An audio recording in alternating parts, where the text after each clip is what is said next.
Hi friends, मैं आकांक्षा शर्मा जी की वित्ताकांक्षा में आपका स्वागत करती हूँ। Madhya Pradesh daily current affairs में आज हम 19 फरवरी का करंट पढ़ने वाले हैं। बहुत ही शानदार क्वेश्चन है। आज एक क्वेश्चन बहुत इंपॉर्टेंट है। जैसे मैं बताती हूँ कि आज ये वाला क्वेश्चन बहुत इंपॉर्टेंट है, आपको बताऊंगी तो वो बहुत अच्छे से कर लीजिएगा। तो चलिए स्टार्ट करते हैं। न्यू है चैनल पर तो चैनल को सब्सक्राइब कर लीजिएगा। साथ में मध्य प्रदेश के स्पेशल हलवा प्रश्न करेंगे जो कि MPPSC प्री को बेस्ड रहेंगे। साथ में आपके लिए क्वेश्चन रहेगा लास्ट में जिसका आपको मुझे आंसर देना है। आज का पहला ही क्वेश्चन सबसे इम्पोर्टेंट है। ये क्वेश्चन मैंने यहाँ पे इसलिए लाया है क्योंकि ये इनका है ना संबंध हमारे मध्य प्रदेश से जरूर रहा है, इसलिए ये क्वेश्चन बहुत इंपॉर्टेंट हो जाता है।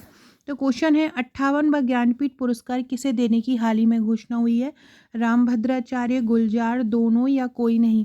तो देखिए, जो ज्ञानपीठ पुरस्कार देने की घोषणा हुई है वो उन दोनों को ही हुई। 58वां जो ज्ञानपीठ पुरस्कार है वो रामभद्राचार्य को भी दिया जाएगा और गुलजार को भी दिया जाएगा। तो याद रखिएगा, 58वां ज्ञानपीठ पुरस्कार किसको दिया जाएगा? रामभद्राचार्य और गुलजार को दिया जाएगा।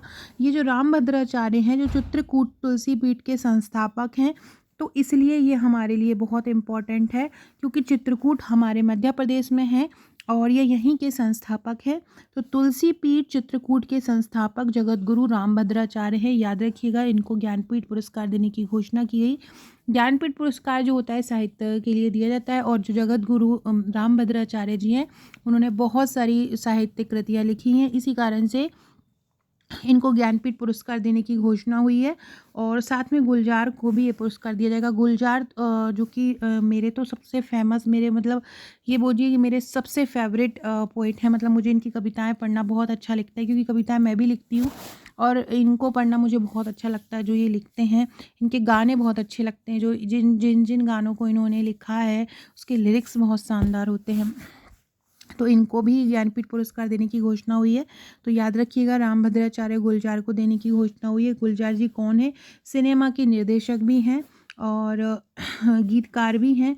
ज्ञानपीठ पुरस्कार की स्थापना की बात करें तो ज्ञानपीठ पुरस्कार की स्थापना 1961 में हुई थी।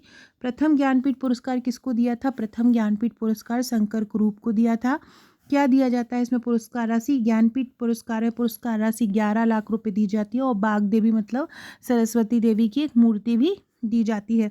8वीं अनुसूची की भाषा सहित अंग्रेजी भाषा में भी साहित्य के लिए ये पुरस्कार दिया जाता है। मतलब 8वीं अनुसूची है संविधान की, उसमें कुल 22 भाषाओं का वर्णन है, उनके साथ साथ अंग्रेजी भाषा के साहित्य लेखन में भी ये पुरस्कार दिया जाता है। तो ये सभी फैक्ट ज्ञानपीठ पुरस्कार की याद रखिएगा। स्थापना 1961, प्रथम शंकर कुरूप, पुरस्कार 11 लाख रुपए।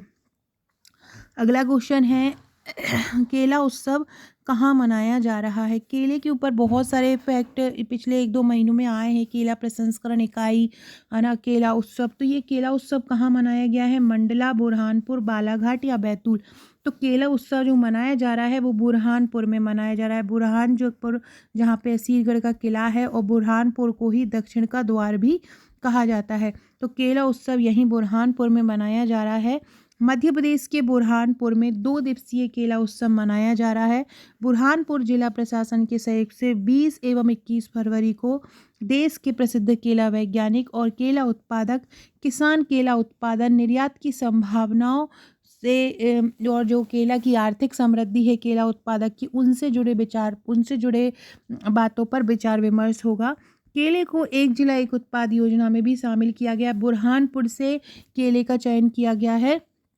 हाल ही में बुरहानपुर को राष्ट्रीय स्तर पर विशेष पुरस्कार मिला है। बुरहानपुर जिले में केले का क्षेत्रफल 23,650 हेक्टेयर है। बुरहानपुर जिले में कितना है? 23,650 हेक्टेयर है और 18,000 से ज़्यादा किसान जो है केले की फसल लगा रहे हैं और उसका उत्पादन कर रहे हैं, जिससे उसका उत्पादन 16 लाख मीट्रिक टन से ज़्यादा हो गया है। केले का उत्पादन कितना हो गया है? 16 लाख मीट्रिक टन से ज़्यादा हो गया है। बुरहानपुर ज़िले से इराक, ईरान, दुबई, बहरीन और तुर्की को सालाना 30,000 मीट्रिक टन केले का निर्यात हो रहा है। ये मैंने अभी थोड़े दिन पहले क्वेश्चन कराया था कि बुरहानपुर ज़िले से केले का निर्यात कहाँ कहाँ होता है, तो इराक, ईरान, दुबई, बहरीन और तुर्की में होता है। ये बहुत इंपॉर्टेंट है। ये आपको मेंस में आंसर लिखने में भी, आपको मध्य प्रदेश की जब आप लिखोगे निर्यात के बारे में, अर्थव्यवस्था के बारे में, तो आपको ये आपको बहुत अच्छा आंसर लिखने में मदद करेगा। फ्रेंड्स ये मेरे प्रीलिम्स के नोट्स हैं, आप देख सकते हैं बीपीएससी प्रीलिम्स के नोट्स, कि इसमें टोटल आपको 10 बुकलेट मिलती हैं। यूनिट वाइज ये बुकलेट तैयार की गई है, बहुत ही सरल भाषा में फ्लो चार्ट डायग्राम के सहित हस्त निर्मित मानचित्र हैं, सारणी है, पैराग्राफ हैं, बुलेट फॉर्म है, उनका प्रयोग इसमें किया गया है। यूनिट वाइज ये बुकलेट आपको दी जाती हैं, बहुत ही सरल भाषा में तैयार की गई हैं। पूरे के पूरे नए सिलेबस के अनुसार हर यूनिट जो बटी हुई है सिलेबस में, उन हर यूनिट में जो जो टॉपिक दिए गए हैं उन सबको कवर किया है। इसके साथ हम आपको एक व्हाट्सएप ग्रुप भी देते हैं, उस ग्रुप में आपकी तैयारी कराते हैं। डेली करंट अफेयर्स की पीडीएफ दी जाती हैं। डेली करंट अफेयर्स पढ़ने से आप प्रीलिम्स में, मेंस में, इंटरव्यू में आप बहुत अच्छे से अपना प्रदर्शन कर पाएंगे और आपको बहुत ज़्यादा लाभ मिलेगा। इस नोट्स के साथ आपको एक ग्रुप मिलता है, उस ग्रुप में मैं डेली का पीडीएफ डाल देती हूँ, वो आपको पढ़ना है। साथ में उस ग्रुप में ऑनलाइन तैयारी करवाई जाएगी, क्वेश्चन दिए जाएंगे, कुछ कठिन टॉपिक होते हैं, डाटा होते हैं, उनकी ट्रिक्स से याद करवाया जाएगा। तो ये नोट्स ऑफलाइन आपको दिए जाते हैं। ऑफलाइन मतलब आपको हार्ड कॉपी मिलेगी, जहां आप रहते हैं वहां पर ये पहुंचाई जाएगी। आपको मुझे इस नंबर पर व्हाट्सअप करके बोलना है कि आपको नोट्स लेना है, 8 से 10 वर्किंग डेज़ में आपके पास ये पहुंच जाएंगे। आप मुझे व्हाट्सअप करेंगे, नोट्स लेना है, पेमेंट नंबर लेंगे, पेमेंट करेंगे और अपना पूरा एड्रेस देंगे। 8 से 10 दिन में आपके पास नोट्स पहुंच जाते हैं। तुरंत आपको एक ग्रुप से जोड़ लिया जाता है। इनका चार्ज अभी 2799 है। शुरू के 25 लोगों को चार्ज 2299 किया था, और जो 25 कंप्लीट हो चुके हैं तो ये चार्ज जो है 2799 हो गया है। तो जो भी अपना बुकिंग कराना चाहते हैं करा सकते हैं। साथ में अगर आप जनवरी 2024 की ई बुक लेना चाहते हैं करंट अफेयर्स की, 25 रुपये की ई बुक है। हर दिन का इसमें करंट है, जैसे कि 1 जनवरी के पूरे एमसीक्यू हैं करंट के, 2 जनवरी के, बहुत ही शानदार इसको तैयार किया गया है। 25 रुपये में आप इसको भी परचेस कर सकते हैं। साथ में न्यू सिलेबस के हमारे मेंस के नोट्स भी आ रहे हैं, आप देख सकते हैं। जैसे कि ये नया टॉपिक जुड़ा है, उद्यमिता प्रबंधन विकास, पेपर 4 में पार्ट बी में, ये भी आपको प्रश्नोत्तरी रूप में उपलब्ध है और हैंड रिटन है। ये 2, 7, 11 नंबर के प्रश्न हैं। तो अब ये भी लेना चाहते हैं तो जल्द ही इसकी बुकिंग भी आरंभ होगी। आप अपना व्हाट्सअप नंबर मेरे पास सेव करा दीजिएगा। अगला क्वेश्चन है, नेशनल गेम्स 2025 कहाँ होना प्रस्तावित है? मतलब नेशनल गेम्स 2025 कहाँ होंगे? मध्य प्रदेश, उत्तर प्रदेश, राजस्थान या पश्चिम बंगाल? नेशनल गेम्स या जिनको राष्ट्रीय खेल बोला जाता है, तो ये 2025 मध्य प्रदेश में होना है, जिसके लिए आज बैठक हुई है। मध्य प्रदेश ने इसका दायित्व खुद से मांगा है कि आप मेरे लिए, हमारे लिए मतलब ये दायित्व सौंपिए। मध्य प्रदेश में 18 खेलों की 11 खेल अकादमियाँ स्थापित की गई हैं, ये भी याद रखिएगा। मध्य प्रदेश में 18 खेलों की 11 खेल अकादमियाँ स्थापित हैं। भोपाल के नाथू बरखेड़ा में 985 करोड़ की लागत से अंतर्राष्ट्रीय स्पोर्ट्स कॉम्प्लेक्स भी बन रहा है। पहले 2023 में आयोजित कहाँ हुए थे राष्ट्रीय गेम्स? गोवा में हुए थे, जिसमें मध्य प्रदेश के 314 खिलाड़ियों ने भाग लिया था और 37 खेलों में ऐतिहासिक प्रदर्शन कर 37 स्वर्ण, 36 रजत, 39 कांस्य और 112 पदक अर्जित कर देश में चौथा स्थान हासिल किया था, जो कि 2023 में हुए थे गोवा में। प्रदेश के भोपाल, इंदौर, ग्वालियर व जबलपुर में अंतर्राष्ट्रीय स्तर की खेल अधोसंरचना पहले से ही उपलब्ध है। प्रदेश में 5वें खेलो इंडिया गेम्स 2022 का भी सफल आयोजन किया गया था। तो अब जो 2025 की जो राष्ट्रीय खेल है वो कहाँ होना प्रस्तावित है? मध्य प्रदेश में। बात की जाए विक्रम पुरस्कार की, तो इसकी शुरुआत 1990 में हुई थी। राशि इसमें 2 लाख रुपए दी जाती है। ब्लेजर प्रतीक चिन्ह इसमें दिया जाता है और ये मध्य प्रदेश का सर्वोच्च खेल पुरस्कार है। मध्य प्रदेश घुड़सवारी अकेदमी की स्थापना कहाँ की गई थी? 2007 में की गई थी, भोपाल में। और मध्य प्रदेश खेल एवं युवा कल्याण विभाग कब बना था? 2005 में इसकी आधारशिला रख गई थी और 2007 में इसका निर्माण कार्य पूरा हुआ था। तो ये थे हमारे आज के प्रश्न। अब हम चलते चलते हलवा प्रश्न पर।